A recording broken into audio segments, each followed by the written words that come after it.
You're listening to BFM 89.9, the business station. Good afternoon, this is Frida Liu and this is Tech Talk on BFM 89.9. I'm speaking to Krishna Rajagopal, the CEO of AKATI Consulting, and we're talking about the top 10 common mistakes that businesses do to expose themselves to security loopholes.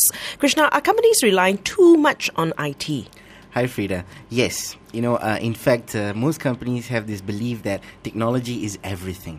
If we have a problem, let's find a software or hardware to solve it.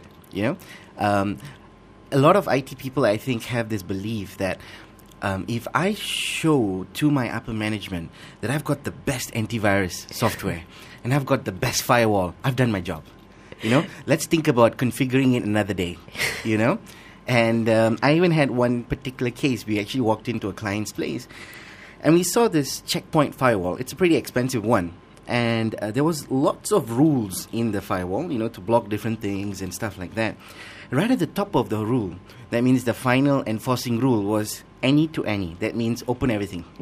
So I was thinking, why do you even have that firewall? So maybe that's a first issue. I mean, we believe that, we rely too much on technology and tend to forget that configuring, optimizing, monitoring is equally as important. And not just the software. Yes. Right. Enforcing policies, what is that? That's step 2 in the top 10. And a lot of people, basically what happens is they've got a policy. Maybe they've, like what I've mentioned in the previous sessions, they've Control-C, Control-V from the internet or got it from somewhere, but they don't enforce it at all. So the issue here is, for example, you only basically, you get what you forbid. And if you cannot see something, for example, if I do not know what my users are doing, if I don't tell them what they should do with their company laptop at home, should they or not look at personal email, then I cannot exactly blame them when they do something like that, And again, the issue here that we have to focus on is that, people around the world, security experts, IT professionals, have been saying this for years. You got to enforce your policy. But why is still it not working? listening? Why is it not working? The problem is because in most companies, when they have a policy and when someone breaks it, right, most of the time there's no consequence, right?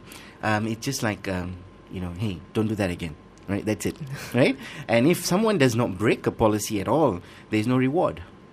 So the enforcement is the issue here, not the policy. All right. And what's your take on signature-based desktop antivirus? This is a serious addiction for a lot of people. People are addicted to signature-based antiviruses. It was almost like, nowadays, if you look at the antivirus, it is one of the single most expensive software in an organization, yet the least effective, right? I would say differently about gateway antiviruses. They're fine, they seem to do their job well, back in if you have a virus wall or something like that. But if you talk about a desktop antivirus that is based on signatures, you've got a long way to go, because there's a typical personal scenario once. I was speaking at this conference in Europe, and my job was to speak about hacking. And, there were speakers from other organizations, and one of the organizations was an antivirus company. So when I finished, I explained about, how hackers work, what they do, and how they create Trojans and viruses. And then comes along this dude who turns around and says, no, don't believe him, because, if you use our product, you're safe. Right? We guarantee you that, you'll be safe. So when he came to the workshop, right after his session was mine, and so some of the participants asked us, and I said, well, it's easy. Let's ask him if it's up for a challenge. So that the situation turned a little bit crazy. And I said, very simple. You're working in this company ABC. I'm assuming you have this antivirus ABC, the latest version, I'm assuming, right? Because you're working there. Let me use your laptop. I'll create a little Trojan on your laptop, and then we'll update your antivirus. I'll run the Trojan and see whether it detects it. And it didn't. And it didn't. And his face just immediately turned red. He took his laptop and left the room. After this interview, you can tell me the name of the company. No, okay. What do you mean by signature-based, though? So signature base is when, on a constant basis, you've got to actually update the antivirus signatures. Now, the signature basically tells the software, what do we look for? Imagine this. An antivirus is like a dumb policeman. Yeah. For example, if I sit there and I tell this policeman, I says, look, the criminal is going to be wearing a yellow tie, a green shirt. Okay, I shouldn't use yellow. Yeah. A red tie, a red shirt, and a red pants and a red shoe. Yeah. And then the criminal knows this and takes out his tie and wears a blue tie. So the guy looks at him and says, red shirt, red pants, red shoes, blue tie. Oh, no match. You're not a criminal. Walk in. That's signatures. So it's very easy to defeat signatures. I see. Yeah. Okay. And I like your definition of a dumb policeman. Explain the statement, quick to hire, quick to fire. Well, a lot of companies are quick to hire, yeah? I think I was just listening earlier on about how to hire a superstar. So a lot of companies are quick to hire. But the thing is that when we look at certain positions, especially when you talk about security-related positions, yeah?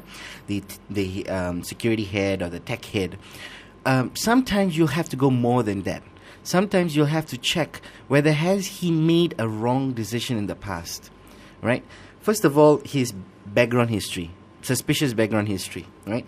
Whether there's a criminal record or there's a poor financial decision that he's made in the past, yeah?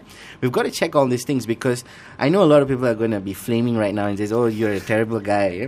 It's sad, it's unfortunate, but, this is a common practice and it works. Simple as that. Yeah, once you check for those things and see whether, has he made a previous bad choice and whether there is a good explanation for that. Do you actually work with private investigators? Yes, we do. You do? We do. Probably the same guy I interviewed. But aren't all these security loopholes the responsibility of the security or technical head? No. That's a sad thing. We tend to believe that. One of these days, the security head has to probably walk in with his underwear outside and with a big T instead of an S, yeah? Because we want him to be a super tech man, yeah? Everything is your problem, yeah? Like Daniel. Yeah. And, and the poor guy basically eventually gets underpaid, overworked, and eventually will turn disgruntled. And that's where a lot of companies have issues.